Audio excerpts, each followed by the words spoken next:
orang-orang yang beragama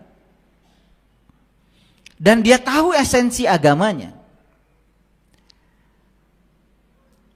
maka harusnya dia itu gembira. Harusnya dia itu bahagia. Karena yang sampai kepada dirinya itu semua berita-berita bahagia. Berita-berita gembira. Bahkan para rasul dan para nabi itu diutus ke semesta itu untuk menyampaikan berita gembira. Jadi aneh ya, kalau agama kemudian isinya hanya berita-berita yang menakutkan. Itu sebabnya banyak sekali, mohon maaf, yang menyampaikan agama itu menjadi sesuatu yang serem. Bahkan menempatkan Allah seakan-akan bukan sebagai sumber kebahagiaan, bukan sebagai sumber cinta, bukan sebagai sumber berita gembira. Bahkan Allah itu dijadikan sebagai sumber ancaman. Pernah dengar gak? Allah akan mengazab? Pernah dengar? Allah akan mengutuk? Pernah dengar? Allah akan menyiksa dengan siksaan yang pedih? Pernah dengar? Bahkan Allah akan menyediakan satu tempat namanya neraka untuk menghukum mereka-mereka yang tidak taat kepada Allah. Pernah dengar itu? Coba, kalau pelajaran agama lebih banyak berfokus pada hal yang menakutkan dan seakan-akan Tuhan adalah sumber penghukum bagi mereka yang tidak taat kepadanya. Bukankah agama menjadi sumber ketakutan? Agama bukan menjadi sumber kebahagiaan. Padahal Quran mengatakan para nabi, para rasul itu diutus ke dunia untuk menyampaikan berita gembira. Baik Bapak Ibu, saya berulang kali menyampaikan Quran surat Hud ayat 106 sampai 108. Di situ Allah menyatakan sesungguhnya neraka itu adalah tempat di mana dia masih bernafas. Fa ammal ladina syaku fa finar lahum fiha zafirun wa sahikun. Di ayat 107-nya bahkan neraka itu sudah ada ketika langit dan bumi masih ada. Ayat 108-nya, surga disediakan untuk orang-orang yang baik. Bahkan langit dan bumi masih ada. Itu Quran hadirin. Jadi, kalau kita mengkaji Quran lebih dalam, ternyata surga dan neraka itu sebetulnya sudah kita rasakan dari saat ini. Tempatnya di mana? Di sini. Saat kita masih bernafas. Jadi kesimpulannya, ini bisa menjadi surga, ini bisa menjadi neraka. Semua tergantung pada tingkat kesadaran kita. Begitu tingkat kesadaran kita rendah, apapun jadi masalah, apapun jadi neraka, apapun jadi kemarahan, apapun jadi masalah. Begitu tingkat kesadaran tinggi, malah semua menjadi berkah. Disinilah pentingnya kita belajar meningkatkan kesadaran. Lalu siapa kalau begitu yang menghukum kita? Hadirin, yang menghukum kita bukan Allah. Allah itu hanya menciptakan alam semesta berdasarkan hukum sebab akibat. Sudah saya jelaskan di kajian yang kemarin. Cuman belum rilis ya di YouTube, tapi sudah saya jelaskan. Jadi sebetulnya sebab dan akibat itu adalah buatan kita sendiri. Jadi siapa yang menciptakan sebab? Kita. Dan setiap kita menciptakan sebab, alam semesta akan merespon dengan akibat yang menyertai sebab itu. Jadi kalau orang mencuri masuk penjara, dia masuk penjara bukan disiksa oleh Allah. Dia sebetulnya diingatkan oleh semesta tentang pilihannya. Jadi sebetulnya di semesta ini hadirin tidak ada hukuman. Sekali lagi, di semesta tidak ada hukuman. Yang ada adalah semesta sedang mengingatkan kita supaya kita lebih baik. Paham ya? Oke, silakan. Kita ambil contoh apa saja. Ketika kita malas, kita kekurangan. Kekurangan bukan hukuman. Kekurangan hanya sedang mengingatkan kepada kita bahwa ada sesuatu yang harus kita ubah dalam hidup kita. Pelajaran bukan? Pelajaran. Jadi yang suka menakut-nakuti dengan kesalahan itu enggak sesuai sebetulnya. Karena Allah itu bukan sumber ketakutan. Allah itu sumber cinta. Ar-Rahman Ar-Rahim. Sumber kebebasan. Sumber sukacita. Makanya, segala hal yang baik dari Allah. Tapi segala hal yang buruk. Itu dari hasil tanganmu sendiri, kata Allah. Jadi siapapun yang sudah menggunakan kekuatan positif. Yang bernama cinta. Yang berasal dari Allah. Harusnya hidupnya berkelimpahan. Sehat, lahir batin. Harusnya begitu. Kembali lagi. Sekarang. Longsor. Kenapa? Kenapa? Longsor itu karena tanah gembur. Akibat apa?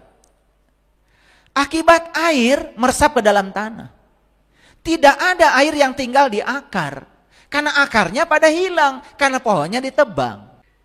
Allah selalu mengubah keadaan yang buruk menjadi baik. Silahkan buktikan. Petik hari ini bunga yang di depan taman. Besok sudah ditumbuhkan oleh Allah. Potong sekarang pohon di depan rumah kita. Besok daun baru sudah muncul lagi ditumbuhkan oleh Allah. Allah Sang Maha Pencipta, sekalipun dirusak, terus menumbuhkan. Jadi banjir itu bencana bukan? Bukan.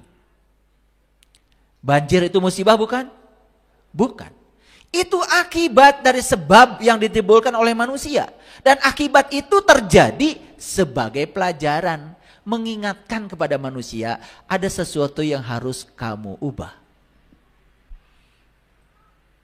Ada yang pernah sakit? Oke, saya tanya sekarang, sakit musibah atau bukan? Sakit hukuman atau bukan? Bukan. Sakit itu akibat. Kenapa? Ada cara yang salah yang kita lakukan dalam hidup. Sehingga tubuh harus menerima akibatnya. Akibat yang diterima bukan musibah, bukan hukuman. Tapi akibat itu adalah pelajaran dari semesta mengingatkan kepadamu ada yang harus kau ubah. Silahkan kasih contoh 1000 contoh sama saya yang buruk. Tidak ada yang buruk. Semua adalah pelajaran dari semesta yang mengingatkan kepada kita ada sesuatu yang harus kita ubah. Jadi pertanyaan selanjutnya, adakah hukuman? Tidak ada. Adakah Allah menghukum? Tidak ada. Adakah Allah mengazab? Tidak ada. Dia itu Maha Pengasih, Maha Penyayang. Dia hanya menarik jiwa-jiwa yang kotor supaya kembali ke fitrahnya jiwa dengan berbagai cara. Makanya kajian yang kemarin itu cara semesta menyelamatkan jiwa. Justru cara semesta menyelamatkan jiwa menghadirkan segala peristiwa yang tidak dikehendaki oleh jiwa. Betul? Bapak Ibu, mungkin di ruangan ini ada yang sedang mengalami masalah dalam hidupnya. Lalu mencari upaya. Lalu hadirlah di kajian ini. Setelah mendengarkan kajian ini, kemudian timbul pencerahan. Timbul perenungan. Oh ternyata saya bisa ngaji di tempat ini karena saya ada masalah. Mungkin kalau tidak ada masalah, saya tidak hadir di sini. Sekarang lihat masalah. Yang selama ini disebut sebagai masalah, yang disebut sebagai musibah, yang disebut sebagai sesuatu yang menakutkan, akan berubah menjadi sesuatu. Saya diantarkan oleh masalah saya ke tempat ini. Dan kalau saya tidak punya masalah, mungkin saya tidak ada di sini. Bukankah ini adalah cara semesta menyelamatkan jiwa kita?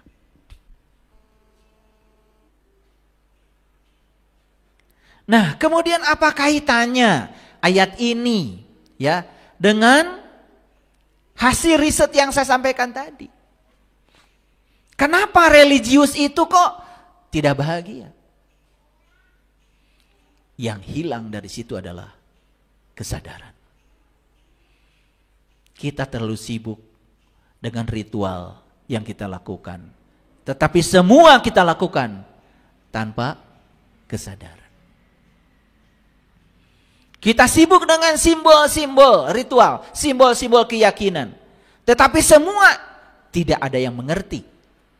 Sekarang saya mau nanya yang sederhana saja. Bapak Ibu, kalau bikin masjid, pasti bikin menara bukan? Dan di menara itu pasti ada bulan dan bintang. Mengerti? Mengerti maksudnya? Ada yang mengerti di sini? Saya tidak mengerti. Tapi nanti kalau saya bikin masjid, saya akan bikin menara. Dan saya akan letakkan bulan dan bintang. Nanti saya kalau bikin masjid lagi, saya akan bikin menara. Dan saya letakkan bulan dan bintang. Semua mengkopi. Tetapi tidak ada yang mempertanyakan. Padahal kalau kita mau berpikir, masjid adalah Baitullah. Baitullah adalah rumahnya Allah. Dan masjid adalah simbol dari Baitullah. Bukan Baitullah yang sebenarnya. Kalau ini simbol dari Baitullah, lalu Baitullah yang sebenarnya yang mana? Masjid yang sebenarnya yang mana? Di sini ada simbol, ada menara. Menara tinggi apa rendah? Tinggi. Ternyata kita harus melakukan proses pencapaian ke tempat yang tinggi. Dan puncak pencapaian di tempat yang tinggi adalah bulan dan bintang. Kembali baca Quran, bagaimana Nabi Ibrahim mencari Tuhan. Ternyata Nabi Ibrahim bertemu bintang. Setelah itu bertemu bulan. Setelah itu bertemu matahari. Setelah bertemu matahari, apa yang beliau katakan? Inni wajjahtu wajhiya lilladzi fataras samawati wal ard hanifan wa ma ana minal musyrikin. Aku bukan lagi termasuk orang-orang yang musyrik. Aku tidak termasuk orang-orang yang selingkuh pada Tuhan. Aku tidak menduakan Tuhan lagi. Aku sudah mencapai kalimat la ilaha illallah.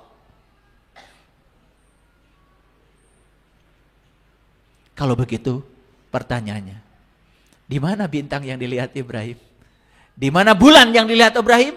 Di mana matahari yang dilihat Ibrahim? Kalau bintang, bulan, dan matahari yang dilihat adalah seperti yang kita lihat di alam semesta, di luar diri kita. Dari kecil Ibrahim sudah lihat itu. Pernah bertanya? Di mana itu? Di mana itu? Dan kenapa kalau ada masjid, ada menara? Menara dibuat setinggi-tingginya. Dan di puncak menara adalah bulan dan bintang.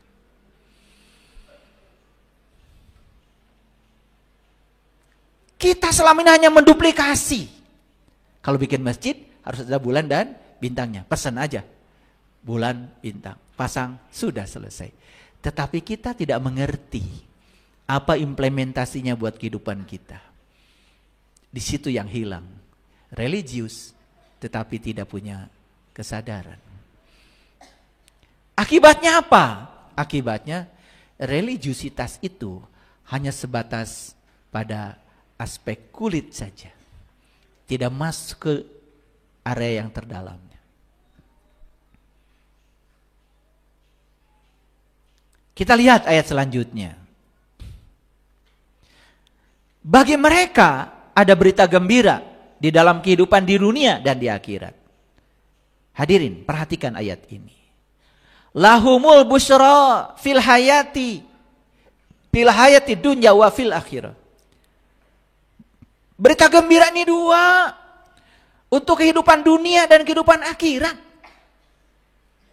Jangan lagi ada kata-kata, gak apa-apa saya di dunia gak bahagia. Karena saya nanti bahagianya di akhirat. Jangan ada yang begitu lagi. Bahagia itu harus dari sekarang. Kalau di dunia bahagia, pasti di akhiratnya bahagia. Karena yang menentukan hari esok itu adalah apa yang kita lakukan hari ini. Gak mungkin hari ini tidak bahagia, tiba-tiba besok menjadi bahagia. Mohon maaf. Saya menyitir salah satu ayat dalam satu kitab suci. Mohon maaf kalau alergi dengan ini. Dalam satu kitab suci dikatakan, tidak ada yang bisa masuk surga kecuali mereka yang sudah turun dari surga. Jadi kalau nanti ingin masuk surga, berarti sekarang kita harus sudah tinggal dalam surga. Di sini harus sudah tinggal dalam surga.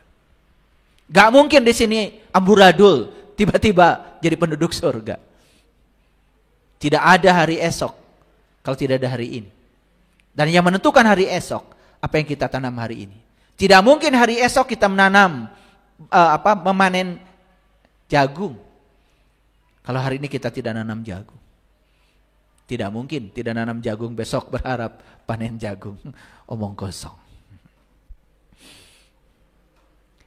Jadi bagi mereka ada berita gembira di dalam kehidupan dunia dan akhirat. Tidak ada perubahan bagi kalimat-kalimat Allah. Yang demikian itu adalah kemenangan yang paling besar. Hadirin. Religiusitas. Yang di luar, yang di kulit, tapi tidak menyentuh aspek dalamnya. Itu seperti buih di tengah lautan. Tidak membangun kualitas hidup manusia. Tidak membangun kesadaran. Rasulullah pernah bersabda, "Sallu kama ra'aitumuni usolli." Salatlah kalian sebagaimana kau lihat aku salat. Hati-hati. Membaca hadis itu harus dari dua aspek. Para sahabat di zaman itu yang hidup sejaman dengan Rasulullah, melihat Rasulullah itu harusnya dari dua aspek. Sallu kama ra'aitumuni usolli. Salatlah kamu sebagaimana kau lihat aku salat. Satu, lihat raganya Nabi Muhammad salat. Itu yang kemudian disebut ritual. Yang kedua, lihat jiwanya beliau ketika salat. Itu yang disebut dengan spiritual. Jadi ritual tanpa spiritual, itulah religiusitas, tetapi tidak membangun kesadaran. Maaf. Kenapa? Orang yang membicarakan Tuhan setiap hari, membicarakan Allah setiap hari, tetapi dia masih menutup mata Allah, membohongi Allah dengan mencuri. Betul, orang lain tidak lihat kamu mencuri. Karena kamu jabatannya paling tinggi. Karena tidak ada orang yang mengawasi kamu. Tetapi bukankah ada Allah yang sedang mengawasi kamu?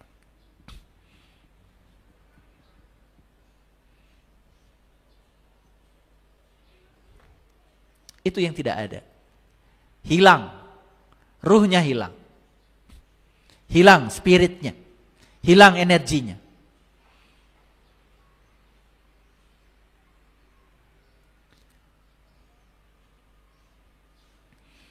Pernah Bapak Ibu bertanya, saya ingin tahu bagaimana jiwanya beliau sholat.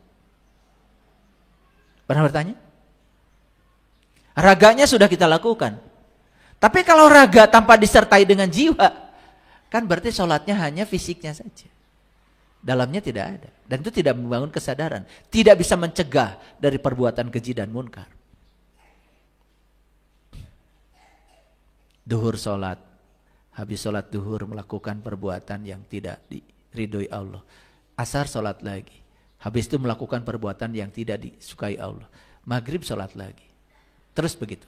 Justru sholat yang paling penting itu bukan di waktu sholat. Di antaranya. Sholat yang paling penting itu di antaranya. Apa yang terjadi di antara waktu sholat? Apa yang terjadi di antara sholat duhur dan sholat asar? Duhur kita sholat, asar kita. Apa yang terjadi di antara itu?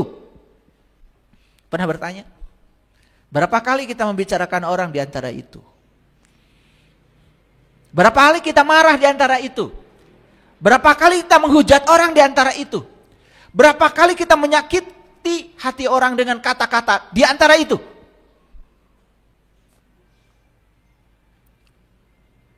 Innal insana khuliqa halu'a. Idza masahu saru zazua wa idza masaul khairul manua illal musallin. Sesungguhnya manusia itu punya sifat kikir dan mudah berkeluh kesah. Apabila ia ditimpa sesuatu yang tidak dia sukai, dia akan protes. Apabila dia diberikan sesuatu yang dia sukai, dia akan diam, sombong, bahkan kikir. Illal musallin, kecuali orang yang sholat. Yang mana sholatnya? Dijelaskan di ayat itu. Yang sholatnya terus menerus. Coba, kalau sholat yang dipahami oleh kita, yang ada rukunya, yang ada sujudnya, yang seperti itu, terus menerus. Jadi apa kita ini? Kalian nikah, punya suami, dua-duanya sibuk aja. Yang ini terus menerus sholat, ini terus menerus sholat. Sampai tidak ada kesempatan buat tidur. Gak ada anak. Betul gak? Itu bahasa Quran loh. Ya. Jadi ternyata sholat itu kata Allah harus dilakukan terus menerus. Nah kalau sholat yang dilakukan terus menerus itu sholat seperti yang kita kenal secara syariat. Yang takbiratul ihram, ruku, sujud dan sebagainya. Kalau itu terus menerus dilakukan. Kita semua tidak ada gunanya hidup. Makanya perintah Quran mendirikan sholat. Ternyata sholat itu aqimis sholat li zikri. Dirikanlah sholat untuk mengingatku. Untuk mengingat dia harus bangkit dulu, harus sadar dulu. Makanya tidak ada kewajiban untuk sholat untuk orang yang mabuk. Mabuk itu bukan berarti minuman alkohol. Itu jelas mabuk. Tapi orang yang sedang minum seperti itu boro-boro ingat sholat. Tapi kita ini yang tidak bisa ingat kepada Allah, pada dasarnya itulah mabuk yang sebenarnya. Akhirnya ketika sholat, mabuk, pikiran jalan-jalan kemana-mana. Bagaimana bisa mencegah perbuatan keji dan munkar? Sekarang mulai terjawab, kenapa religius tapi tidak bahagia? Mulai terjawab? Mulai terjawab? Oke. Ada yang hilang kan? Hilang apanya? Hilang isinya. Karena selama ini kita terlalu sibuk ngurusi bungkusnya. Bungkusnya terus diurus, isinya tidak ada. Saya sering bertanya yang sederhana sekali. Nabi Muhammad itu Isra Mi'raj dulu, sholat dulu. Apa jawabannya? Isra Mi'raj dulu. Jadi Nabi Muhammad itu ketemu dulu, nyembah dulu. Wajar gak kalau Nabi Muhammad selama sholatnya yang diingat cuman Allah? Kenapa? Gitu aja jawabannya sederhana. Betul gak? Iya. Tapi kita tuh kadang-kadang suka nyari yang susah-susah. Sok atuh. Tingkatkan. Tahun kemarin jadi pengamat Isra Mi'raj. Hari ini saya ingin menjadi pelakunya. Isra itu artinya berjalan. Mi'raj itu bahasa sastra. Artinya adalah pertemuan dengan jati dirimu sendiri. Masa Isra terus? Betul?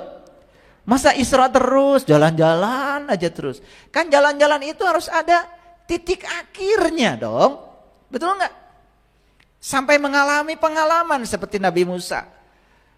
Begitu mengalami pengalaman bertajali kepada Allah, langsung bilang, qala subhanaka tubtu ilaika wa ana awalul mu'minin.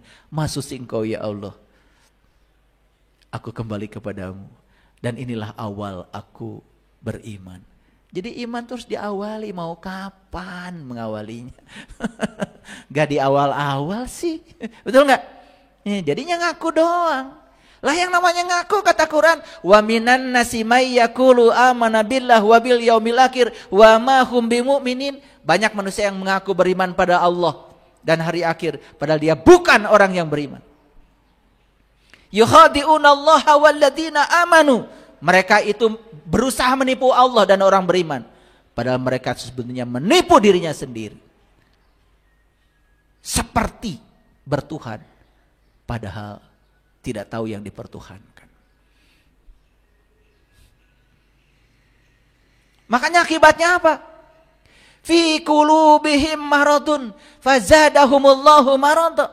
Dalam kalbunya ada penyakit dan Allah akan tambah terus penyakitnya.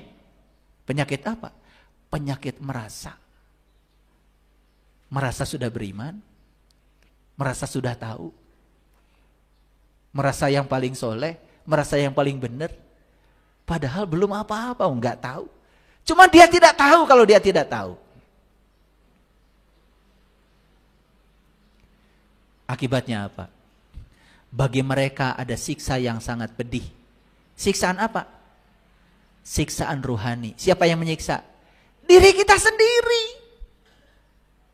Karena kita berbohong pada diri sendiri. Karena Allah dan orang beriman beneran tidak bisa dibohongi. Kan saya sudah sampaikan. Kalau di ruangan ini saya seminar garam. Dan saya belum pernah makan garam.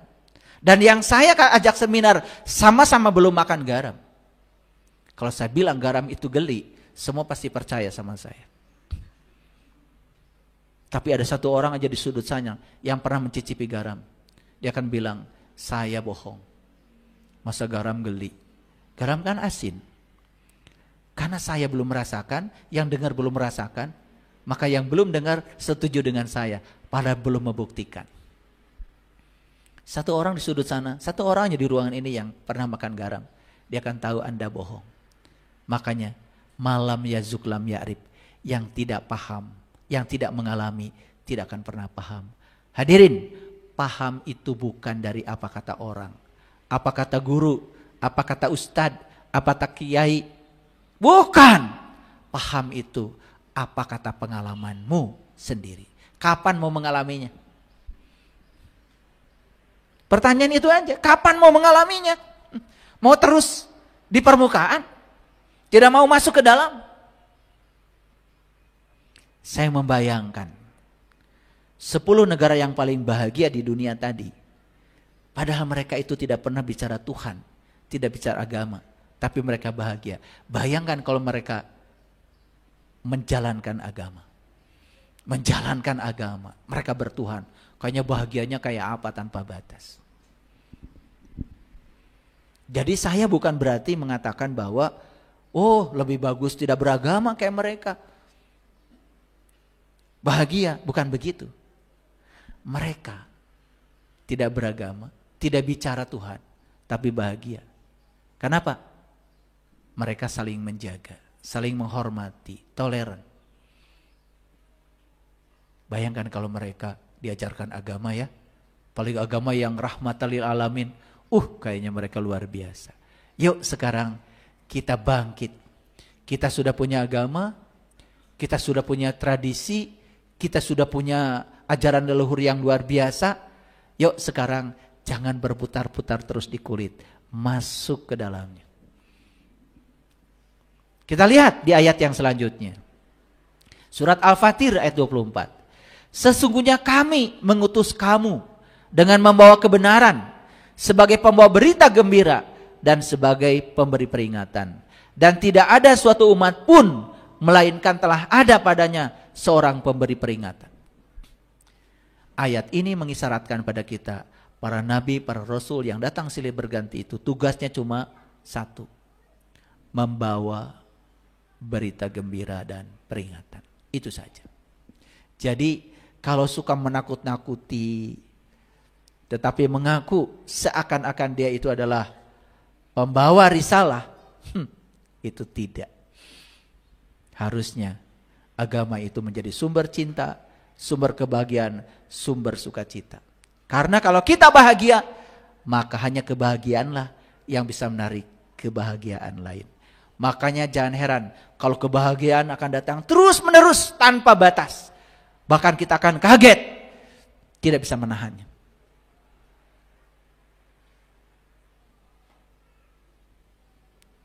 Bersih sebagian daripada iman, setuju?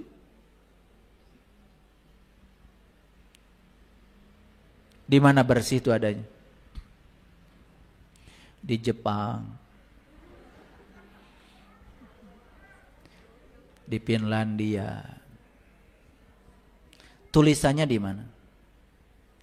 Di WC kita.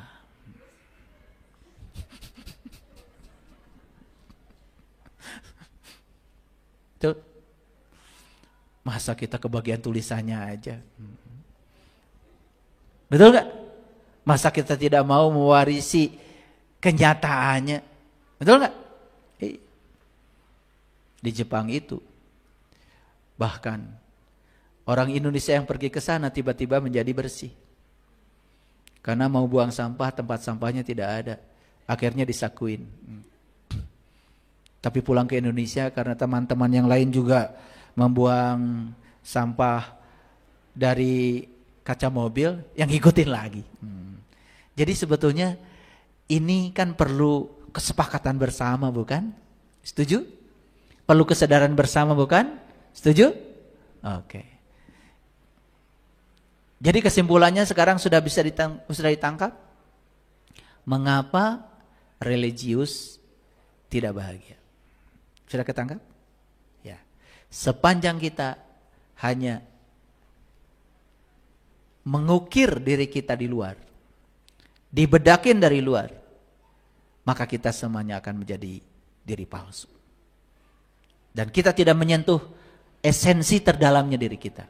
Oleh karena itu, yuk meniti ke dalam diri, kenali dirimu. Karena siapa yang kenal dirinya, dia akan kenal pada Tuhannya. Dan siapa yang mengenal Tuhan, pasti akan menempatkan Tuhan pada tempat yang benar, dan hidupnya pasti berkelimpahan. Saya jamin.